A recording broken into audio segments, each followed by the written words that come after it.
Everyone, अस्सलाम वालेकुम, नमस्ते, सत श्री अकाल एंड जय श्री राम। कैसे हैं आप लोग? आई होप आप लोग बिल्कुल ठीक होंगे और मैं भी बिल्कुल ठीक हूँ, एकदम बढ़िया। आज हम लोग रिएक्शन देने वाले हैं। एक वीडियो है जो कि कुलभूषण के बारे में आप लोग जानते ही हैं कि उनके बारे में आजकल बहुत सारी जो है वो न्यूज़ चल रही हैं, उनके बारे में सुनने को मिल रहा है। सो आज हम उन पर रिएक्ट करने वाले हैं। देख लेते हैं इस वीडियो को और फिर रिएक्ट कर लेते हैं। सो अगर वीडियो पर न्यू है आप तो चैनल को लाइक कर लें, सब्सक्राइब कर लें, कमेंट करना बिल्कुल मत भूलिएगा अगर वीडियो अच्छी लगे तो। सो चलते वीडियो की तरफ। Here we go.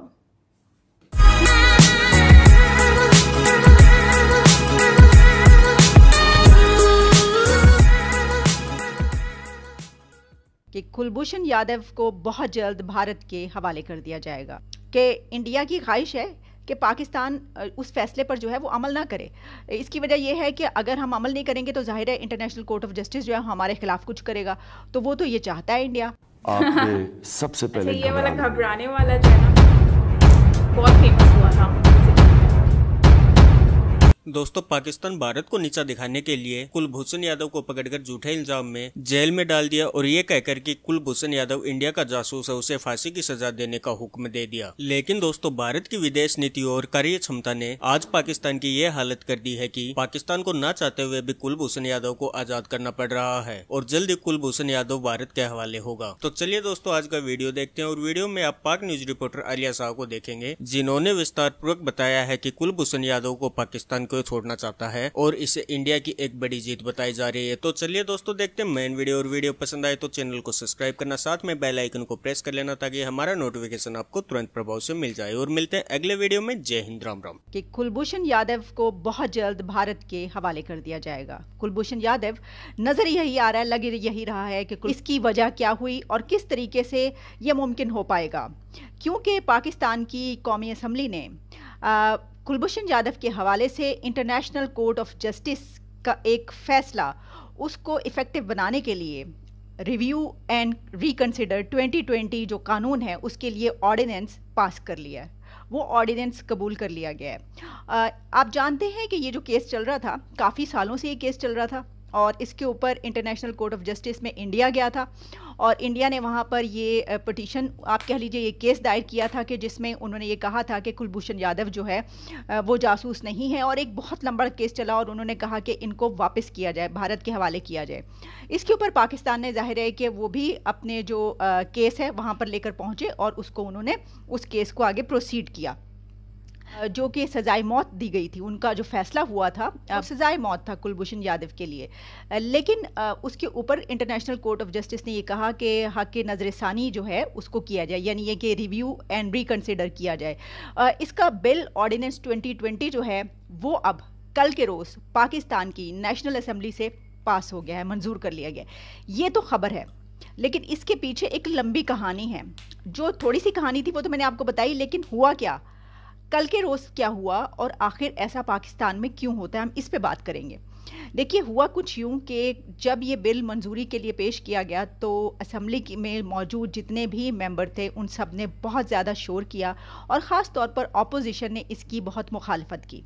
अपोजिशन ने इसकी मुखालफत क्यों की और ये सब कुछ असम्बली में क्यों कर हुआ और इसके पीछे एक हिस्ट्री है, वो क्या है, उसके ऊपर हम बात करेंगे। कल जब ये कानून पास होने के लिए ये ऑर्डिनेंस पेश किया गया तो जो हमारे डिप्टी स्पीकर हैं उन्होंने कोरम की निशानदही को मतलब ये उन्हें कहा गया कि कोरम पूरा नहीं है। आप जानते हैं कि असेंबली में कोरम पूरा हो, लोग पूरे हों तो तभी कुछ पास हो सकता है, तो उन्हें बताया गया कि कोरम पूरा नहीं, ये आप क्या कर रहे हैं। लेकिन इसके बावजूद उन्होंने इस पर ध्यान नहीं दिया और अपोजिशन अरकान ने इस बात पर स्पीकर के रोस्टम पर आकर उसका घेराव कर लिया और कोरम कोरम के नारे लगाते रहे। तो ये जो आपने फुटेज देखी है इसमें कोरम कोरम के जो नारे लगाए जा रहे हैं वो इसलिए लगाए जा रहे हैं क्योंकि स्पीकर को ये कहा जा रहा है कि इसके बावजूद कि लोग पूरे नहीं है, तादाद पूरी नहीं है, कानूनी तौर पर आप ये बिल पास नहीं कर सकते, लेकिन इसके बावजूद आप ये ऑर्डिनेंस पास कर रहे हैं क्योंकि आप ये इसलिए करना चाहते हैं क्योंकि कभी आप ये कहा करते थे कि मोदी का जो यार है गद्दार है, ये एक नारा लगाया करते थे और आज आप वही बिल पास कर रहे हैं।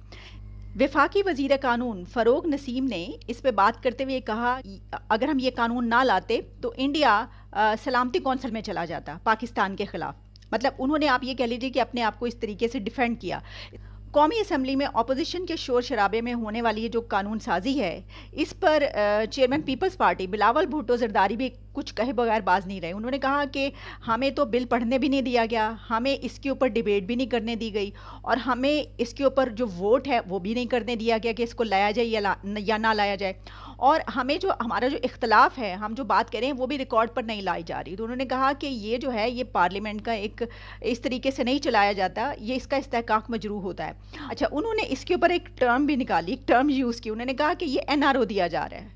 जो एनआरओ की बात अभी तक पीटीआई हुकूमत की तरफ से की जाती थी ना कि हम एनआरओ नहीं देंगे, आप समझते हैं, आप जानते हैं कि इमरान खान हमेशा ये कहते हैं कि हम अपोजिशन को एनआरओ नहीं देंगे। तो अब बिलावल भुट्टो की तरफ से उनके ऊपर जवाबन ये तनकीद की गई कि इमरान खान जो कि कश्मीर के वकील बनते थे वो तो अब कुलभूषण यादव के वकील बन गए, और अब आप कुलभूषण यादव को एनआरओ दे रहे हैं।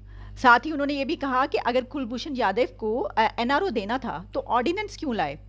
और इस दौरान उन्होंने काफ़ी ज़्यादा तनकीद की, और जितने भी पार्लियामेंटेरियंस थे वो बेंच बजा कर अपना एहतजाज रिकॉर्ड करवाते रहे। और फिर जिस तरह मैंने बताया कि उन्होंने कहा कि आपने तो हमें बोलने भी नहीं दिया और हमसे पूछा भी नहीं, और ये कोई तरीका नहीं है पार्लियामेंट चलाने का, और इसके लिए आपको हमें साथ लेकर चलना होगा। लेकिन जो ज़बरदस्ती बिल है वो पास नहीं हो सकता, और आपको हमसे बात करनी चाहिए थी। आप हमसे बात करें ताकि हम इस सिलसिले में आपकी मदद करें, हेल्प आउट करें आपको। अच्छा, इसके ऊपर जो शाह महमूद कुरैशी साहब हमारे फॉरेन मिनिस्टर हैं, जाहिर है कि उन्होंने भी बहुत कुछ कहा। उन्होंने क्या कहा वो हम आपको बताते हैं। उन्होंने कहा कि कुलभूषण पर हम इंटरनेशनल कोर्ट ऑफ जस्टिस के फैसले पर ही अमल कर रहे हैं। ये जो हम कर रहे हैं ये दरअसल हम इंटरनेशनल कोर्ट ऑफ जस्टिस के फैसले पर अमल कर रहे हैं, क्योंकि इंडिया ये चाहता है कि पाकिस्तान जो है वो आलमी अदालत इंसाफ के फैसले पर अमल ना करे, कि इंडिया की ख्वाहिश है कि पाकिस्तान उस फैसले पर जो है वो अमल ना करे। इसकी वजह यह है कि अगर हम अमल नहीं करेंगे तो जाहिर है इंटरनेशनल कोर्ट ऑफ जस्टिस जो है हमारे खिलाफ कुछ करेगा, तो वो तो ये चाहता है इंडिया। इसलिए हम ये कानून जो है इसके ऊपर पास कर रहे हैं, जिसके ऊपर जो है वो अपोजिशन की तरफ से फिर एक मरतबा बहुत ज़्यादा कुछ कहा गया और मजाक भी उड़ाया गया, इस तरह के जो है वो कुछ वर्ड्स भी बोले गए। और शाह महमूद कुरैशी साहब ने इसी बात को इस तरह लिया, उन्होंने कहा कि अफसोस की बात यह है कि अपोजिशन भारत की ज़ुबान बोल रही है इस वक्त। यानी अपोजिशन जो ये कह रही है कि आप ये क्यों पास कर रहे हैं कानून, और आप कुलभूषण यादव को क्यों छोड़ रहे हैं, और आप ये उसके हक पे ये ऑर्डिनेंस क्यों ला रहे हैं। तो उन्होंने कहा कि ये तो भारत की ज़ुबान बोल रहे हैं, वापस कर दिया जाए। अगर हम इस बात पर थोड़ी सी नज़र डालें और यहाँ पर रुक के इस बात पे गौर करें कि ये सब कुछ क्यों हुआ, तो ये सब कुछ इसलिए हुआ कि पाकिस्तान की जो भी हुकूमत आती है, पाकिस्तान की पॉलिटिकल पार्टीज़ जो हैं वो इंडिया का कार्ड जो है वो इस तरह खेलती हैं एक दूसरे के खिलाफ, कि इंडिया से अगर कोई हुकूमत आई, मसलन नवाज शरीफ की हुकूमत थी, और अगर उनके ताल्लुकात इंडिया से बहुत अच्छे थे, अगर उनके ताल्लुकात नरेंद्र मोदी से बहुत अच्छे थे, और हमने ये देखा कि उनके दौर में नरेंद्र मोदी एक मरतबा उनकी फैमिली की किसी शादी को अटेंड करने के लिए भी आए, तो उसके ऊपर बहुत ज़्यादा उसको इशू बनाया गया और कहा गया कि ये जो वही एक नारा लगता है, और तो यही नारा लगता रहा नवाज शरीफ हुकूमत के खिलाफ कि मोदी का जो यार है वो गद्दार है, गद्दारी का टैग दे दिया गया। अब जब पीटीआई की हुकूमत इक़्तिदार में आई तो जाहिर है कि ये मौका, ऐसा कोई भी मौका जब आता है कि जब पीटीआई की हुकूमत कोई भी ऐसा कदम उठाती है जिससे ऐसा लगता है, जिस तरह आप जानते हैं कि तिजारत की बात हुई और दोस्ती की जब बात हो रही थी, तो उस वक्त अपोजिशन की तरफ से वही नारे लगाए गए कि मोदी का जो यार है। इसकी वजह यह है कि उनको हमेशा ये कहा जाता रहा, तो अब उन्होंने देखा कि यही तो मौका है, अब पीटीआई ऐसा कर रही है तो अब हम इसके खिलाफ ये वाला नारा इस्तेमाल करेंगे।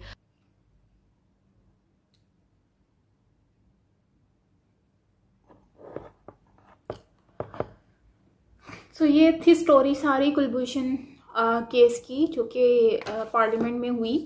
और लास्ट में इन्होंने जो कहा कि जो मोदी का यार है वो ही गद्दार है, और ये नारा तो खैर मैं भी बहुत ज़्यादा सुनती रही, और मतलब सम टाइम मुझे खुद भी बुरा लगता था कि यार ये कैसी बातें करते हैं, और मतलब कि उन मोदी का जो यार है वो कैसे, मतलब कि ज़रूरी तो नहीं है कि जो मोदी जी से रिलेटेड हो वो बुरा हो, यहाँ मोदी जी इतने बुरे हैं कि वो मतलब कि उनको इतना ऐसा लक़ब दे रहे हैं। लेकिन मैं ये कहूँगी कि देखो, बुरे हम लोगों ने एक पॉलिटिक्स को चलाने के लिए, अपना मंजन बेचने के लिए हम उस सिक्के को चलाने की कोशिश कर रहे हैं जो वायरल हुआ है, ठीक है। तो इनको पता है मोदी जी की एक वैल्यू है, मोदी जी के ख़िलाफ़ लोगों की, पाकिस्तान के लोगों के दिमाग में इन्होंने इतना हेट फैला दिया है, जिसकी वजह से अब जो है वो ये लोग कामयाबी भी शायद इसी वजह से ही इन्होंने हासिल कर पाए।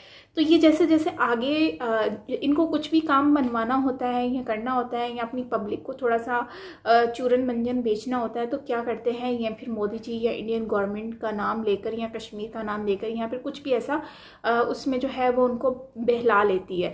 जैसे कि बच्चों को लॉलीपॉप देकर बहला लिया जाता है, तो सेम वैसा ही हमारी आवाम का कुछ हाल है। लेकिन ये कोई भी पार्टी हो, जैसे कि नवाज शरीफ की बात करिए तो हाँ, नवाज शरीफ के साथ बहुत अच्छे ही रिलेशनशिप थे, लेकिन नवाज शरीफ ने भी अपने दौर में कुछ कम नहीं किया, बहुत कुछ किया भारत के साथ, मतलब कि भारत के ख़िलाफ़, और भारत की जो भी है उसकी गवर्नमेंट में भी बहुत कुछ ऐसा हुआ। लेकिन अब जो बात कर लेते हैं, और अब जो है वो इस टाइम पर ये जो सारी चीज़ें हो रही हैं इमरान खान के दौर में, तो इमरान खान मतलब कि बहुत सारी चीज़ें हमें देखने को मिली। लेकिन ये सारे एक दूसरे को बुरा बनाने के लिए, कोई भी आप पार्टी को ले लें, मैं नहीं कह रही कि इमरान खान या कोई और, बल्कि आप किसी भी पार्टी को लेकर आ जाएं तो उनका आपको सिनेरियो क्या देखने को मिलेगा कि वो लोग कुछ ना कुछ ऐसी बातें कर रहे होते हैं जिससे आपको खुद भी फील हो रहा होता है कि यार ये क्या हो रहा है। एक्चुअली मेन चीज़ ये है कि जो हमारा मामलात हैं कंट्री के, वो ये हैं कि हम लोग अपनी पॉलिटिक्स को चमका रहे हैं और कुछ नहीं। बाकी कुलभूषण जो है उनको जो है इनको छोड़ना ही था, और अगर नहीं छोड़ते तो भी इनके लिए ही मसला था, इनके लिए ही नुकसान था। तो फाइनली ये जो है इन लोगों ने कुलभूषण को जो है वो छोड़कर अपना रास्ता क्लियर कर रहे हैं। अब वो चाहे कोई भी रीज़न उसके पीछे रख लें, कुछ भी रख लें, तो उससे क्या फ़र्क पड़ता है। लेकिन यह है कि काफ़ी जैसे कि आप अभिनंदन जी को देख लें, अभिनंदन जी के बारे सीन भी कुछ ऐसा ही हुआ था जब उनको छोड़ रहे थे, और मतलब कि जब उनको रिहा किया गया था तो उनको क्या कहा गया था कि पाकिस्तान जो है वो भारत के साथ अमन का रिश्ता जो है वो जोड़कर अभिनंदन जी को छोड़ना चाहता है। लेकिन उसके पीछे फिर बहुत सारी स्टोरीज भी सुनी थी, लेकिन अब पता नहीं वो कितनी रियलिटी बेस्ड हैं और कितनी रियलिटी बेस्ड है कि नहीं है। सो फाइनली बहुत जल्द जो है वो कुलभूषण जो है वो वापस भारत चले जाएंगे, और ये चीज़ मुझे अच्छी लगी, और फाइनली इंडियंस के लिए ये गुड न्यूज़ भी है। और मुझे आज भी याद है जब अभिनंदन जी जो है उनको भारत लाया गया था, तो कितने लोगों ने उनको वेलकम किया था और कितने खुश हुए थे और कितना जोश व खरोश था लोगों में। तो ये चीज़ आज भी मैं देख रही हूँ, और मुझे लग रहा है कि जिस तरह से जज्बा नज़र आ रहा है, तो कुलभूषण को भी मेरे ख्याल से जो है वो बहुत जल्द जो है वो जब वापस जाएंगे तो उनके साथ भी वैसा ही ट्रीटमेंट किया जाएगा भारत की आवाम की तरफ से।